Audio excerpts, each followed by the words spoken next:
मैंने सोचा कि ये बुनियाद हमारी फिल्म सीरियल क्यों वापस नहीं टेलीकास्ट होगा, कुछ तो होना चाहिए, रिलीज होना चाहिए। और उसके 4-5 दिन के बाद ही किरण का मुझे फोन आया कि हम लोग वापस कर रहे हैं टेलीकास्ट। मैंने कहा वाह, ये तो बहुत अच्छी बात है और मैं चाहूँगी कि आज की जनरेशन उसको वापस देखे। और मैं उसके लिए, बुनियाद के लिए, सबसे पहले तो मैं वापस वही रमेश जी कहेंगे कि उनको थैंक यू कहूँगी, वो हमारे गुरु है। उन्हें साथ thank you. Kamiya, it's an extremely nostalgic moment. I don't believe that it's going to be re-telecast after so many years. और कल मुझे ज़रा से झलक थोड़े देखने को मिले जब मैं गई थी इनके ऑफिस में, and I have no more words because everybody has spoken everything, of course, and it's more nostalgic now. I'm meeting everybody after so many years, and there cannot be a perfectionist like Ramesh ji. There's no doubt about it. I know अभी उन्होंने कहा कि लोगों को ऐसा ना लगे कि मैंने सबको बुलाया है मेरी तारीफ करने के लिए, लेकिन ये फैक्ट है, नहीं, ये फैक्ट है कि इनकी परफेक्शन, इनका डिटेल आज तक, I mean that is why when somebody said that Buniyaad, Mangal ji ने कहा कि Buniyaad is like Sholay for television. Absolutely, it's a masterpiece, classic, and one is going to go back into those days. और जैसे इन्होंने कहा कि बहुत लोग हैं जिन्होंने नहीं देखा होगा, तो जरूर, ऑफ कोर्स, जैसे इन्होंने सबने सब कुछ तो कह दिया है, तो और कुछ रह नहीं गया बोलने के लिए, लेकिन आप जरूर देखें and do, I mean I think there is a, not because one was a part of it at that time, लेकिन वो सीरियल्स और अब कोई मुकाबला ही नहीं है। Thank you. thank you, Kamya. And before I come to Junior, the little girl, of course, she's a nice grown-up little girl now, and she's looking lovely, almost the same again, hardly any change. And let me introduce you to somebody you already know, Kritika Desai. Thank you, sir. Good evening, everybody. One of the disadvantages of being the last to talk is everybody has said it all, so I have nothing more to say. But बुनियाद के वक्त जिस तरह का fame हम सब ने देखा था, वो आजकल के जो आर्टिस्ट है सीरियल में, they cannot match up to it. It was completely different, wasn't it? आप रास्तों पर चल नहीं सकते थे, you couldn't. You would get mobbed, like maybe Shah Rukh Khan gets mobbed today. It was almost like that, But I would like to, sorry?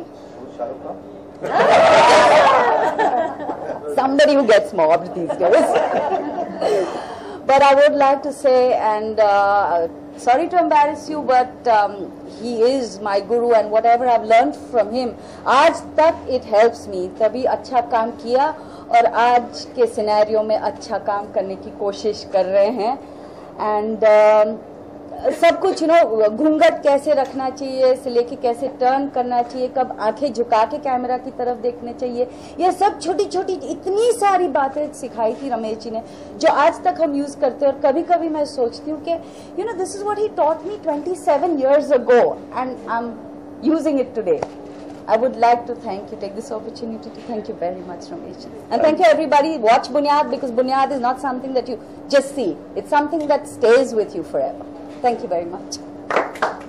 Before I wind up, मुझे एक बात कहना बहुत जरूरी है मेरे लिए,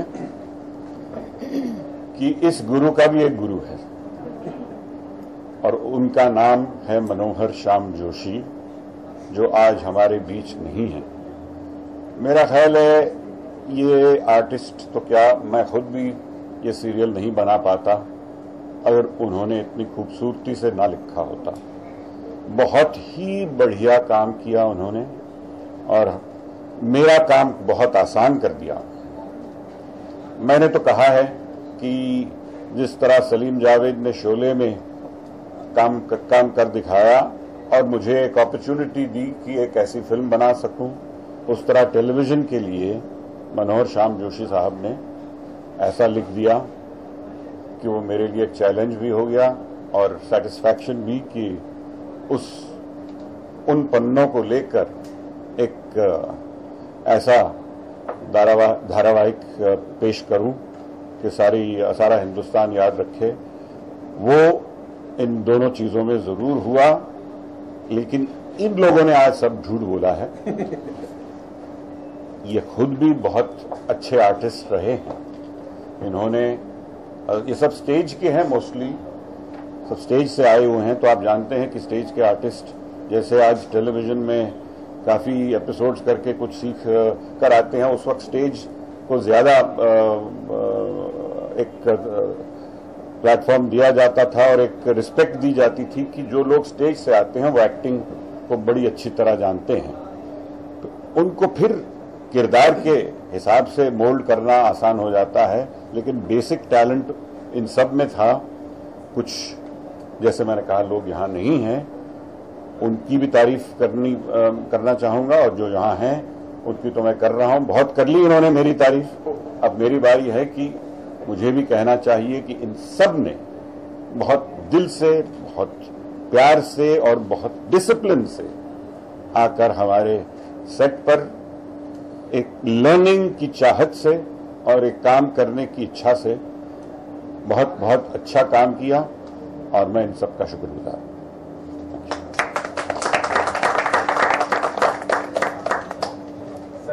Any questions? Yes, please. एक सवाल ये है सर, 27 साल पहले आपने बुनियाद का ढांचा रखा, उस जमाने की बात है। अभी आपने खुद बताया कि गैजेट का जमाना है, और पंकज जी ने बताया कि ये शोले है इंडियन टेलीविजन। तो सवाल ये है कि 27 साल के शायद यहाँ बैठे हुए ज्यादा लोग भी नहीं लोग। करेक्ट। आज के जमाने में अगर शोले भी रिलीज की जाए इसी तरह से, तो शायद उसे उस तरह से कुछ रिस्पॉन्स ना मिले।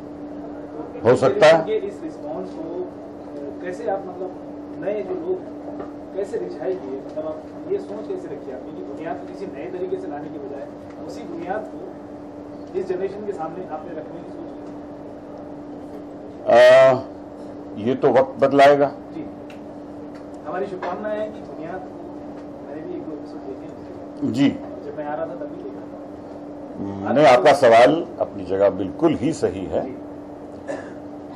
क्या 27 साल में जो जनरेशन बदल गई है, 1.5 जनरेशन कहिए, जो भी कहिए, इतना वक्त गुजर गया है, क्या ये आज की पेस के से जो चलते हैं, जिस रफ्तार से यंगस्टर्स चलते हैं, उनको ऐसा सीरियल दिखाया जाए तो क्या वो देख पाएंगे? इतनी उनमें एक गंभीरता और एक ठहराव होगा कि ऐसे सीरियल को देख पाएं? मुझे लगता है कि कोई भी काम अच्छा हो, आप फिल्में देखते हैं, कोई फिल्में फटाफट यूं निकल जाती हैं, कोई ठहराव वाली होती हैं। मैंने तो आज तक नहीं देखा कि एक बहुत अच्छी फिल्म हो और ठहराव वाली फिल्म हो। आज देखिए भाग मिल्खा भाग एक बहुत बड़ा एग्जाम्पल है कि एक ईरा में भी गए वो और ठहराव के साथ फिल्म बनाई है और कितनी पसंद आ रही है लोगों को। ये जरूर है कि हमारे हाथ में वो हथियार जो आज हैं वो नहीं हैं, लेकिन सारे आर्टिस्टों ने जो काम किया है वो तो नहीं बदल सकता। वो जो नजर आएगा स्क्रीन पे, आपको ऐसा नहीं लगेगा कि उसमें जरूरत है आज की, क्योंकि वो है उस वक्त के जमाने के। जो सीरियल दिखाया जा रहा है वो उस वक्त का है, तो कभी ऐसा नहीं लगेगा कि क्यों इस तरह से ये लोग बिहेव कर रहे हैं, क्योंकि हम एक ईरा रिक्रिएट हमने किया था उस वक्त। तो आज भी अगर हम बनाएं तो वो ईरा को तो वैसे ही रिक्रिएट करना पड़ेगा जिस तरह हमने दिखाया है। थोड़ा सा टेक्निक इंप्रूवमेंट हो सकती थी, जरूर हो सकती थी, और अगर हमें ऐसा मौका मिलता और हम फिर बनाते तो वो भी हम कर लेते। लेकिन मुझे उम्मीद है कि आज की जनरेशन भी जब देखेगी, उनको कहीं ना कहीं ओल्ड वैल्यूज भी दिल को लगते तो हैं। हिंदुस्तानी हैं हम, तो हम में एक हिंदुस्तानियत जरूर है, तो वो ऐसी चीजों को जरूर पहचानेगी और समझेगी और इस दिशा से देखेगी कि ये एक जमाना था जब लोग रहा करते थे पार्टीशन के टाइम, और उससे भी 20-25 साल पहले तो कैसे लोग रहते थे, कैसे रिश्ते थे, बातें कुछ कुछ वही थी, आपस में झगड़े और आपस में प्यार, वो तो रिश्ते बदलते नहीं है, वो आज भी हैं, वो तब भी थे। तो वो जो इंटरैक्शन थी सबकी, वो आज भी है। मुझे उम्मीद है, ऑब्वियसली एक पेस और उसकी चेंज बहुत है, और एक आज के यूथ में एक हड़बड़ी है, लेकिन कुछ चीज अच्छी होगी। मुझे उम्मीद है, हम सबको उम्मीद है कि किसी न किसी तरह जब सुनेंगे, सुना है यार बुनियाद में कुछ अच्छी भी चीजें हैं जो हमने देखी नहीं, कभी देखनी चाहिए। मेरी ये उम्मीद है, टाइम बताएगा कि ऐसा है या नहीं। We all hope so, DD hopes so, I hope so, and all my family here of Buniyaad hopes. Sir, और एक क्वेश्चन, जैसे कि आपने बताया कि उस वक्त एक ही फिल्म था, एक ही सीरियल